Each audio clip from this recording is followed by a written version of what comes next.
What's up guys, today I explain you Boruto the Shinju attack on Sunagakure explained. And don't forget to like this video, subscribe this channel, because we are close to hit the 1200 followers and now have fun with the video. Boruto to Blue Vortex chapter 14 has revealed some incredible information to the fans pertaining to the Shinju, and it is safe to say that things are now getting more exciting by the second in the story. As fans know already, the Shinju are currently the primary antagonists of the series, and they pose a threat that has never been seen before in the Naruto franchise.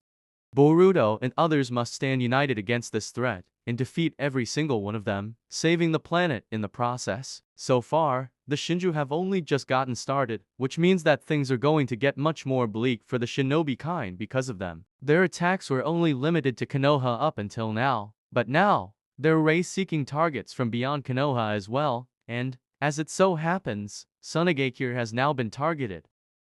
It appears that Sunagakure was recently targeted in the Boruto manga. Fans know that Hidari and Jura moved to Konoha, and their goal was to seek out Kurama. Essentially, Jura wanted to target Naruto Uzumaki, but he was surprised to see that all his leads took him to none other than Himawari. This was quite a surprise for him, and he even tested Himawari's powers. It is safe to say that Jura failed in his goal to capture the Nine Tails and defeating Himawari permanently. At the same time, fans also know that had it not been for Mamushi, Jura would have done terrific damage to Konoha, probably wiping out every single character there with ease. Meanwhile, fans also know that Hidari accompanied him to Konoha. His target was Sarada, and he certainly met her in combat. Once again, he managed to get the better of her. However, Boruto saved her, and eventually dealt with Hidari to the utmost best of his abilities. His Thorn Soul Bulb was carried back to the original hideout, where he was rebirthed.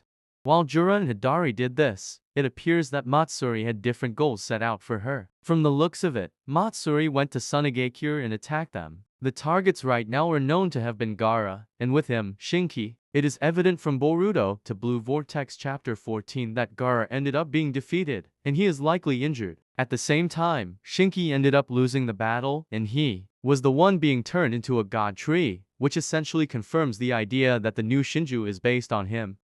In Sunagakure, an incredibly high-level battle likely took place between Matsuri and Gaara. Given that Gaara is string, he likely held out. But, eventually, he was defeated. Given that Shinki is Gaara's very own son, he likely wanted to aid his father, and at the same time, protect his village. He likely joined in on this battle as well. Unfortunately, Shinki ended up losing as well, and he is the target that Matsuri ended up choosing for birthing a new Thorn Soul Bulb. As to how all this happened, fans do not know because they did not get to see all that in the chapter. All these events happened off-screen, and fans would have absolutely loved for them to be incorporated into the story. This is one of the major shortcomings of the Boruto series. Fans don't actually get to see events other than Konoha, or characters other than those of Konoha leading the story somewhere. In the Naruto Shippuden series, fans clearly got to see Akatsuki when they invaded Sunagakure and how they managed to defeat Gaara. Something similar could have been done here with Matsuri. However, it was unfortunate for the fans to see that a completely different approach was taken by the author here, and all of this happened off-screen. That said, Kankuro connected with Shikamaru and informed him about the latest situation at hand about how Gaara and Shinki were both defeated. Regardless, what fans know now is that a new Shinju is on the rise. This means that the other Shinju will now try to spread out even more and target other powerful individuals to birth more powerful Shinju. Clearly, they are only just getting started, and what's even worse is that the newly born Shinju haven't even hit their full potential. They are merely a few days old, and they will continue to grow in terms of power with each passing chapter and grow as they learn how to fight even more.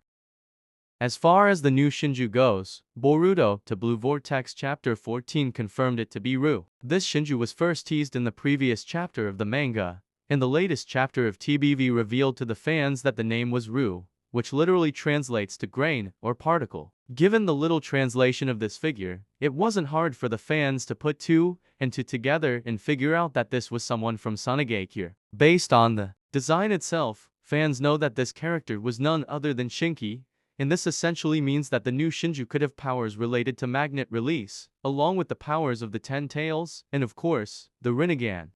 Things are going to get even more exciting from here onwards, and the Shinju are to cause a ruckus for sure. Fans know for a fact that these powerful monsters are going to become a deadly force that could bring about the end of the world, as confirmed by Cash and Koji, and that they cannot be defeated easily, no matter what. Now, everything rests shoulders of Boruto Uzumaki and his allies, and they must put aside their differences and band together if they are to beat these powerful monsters.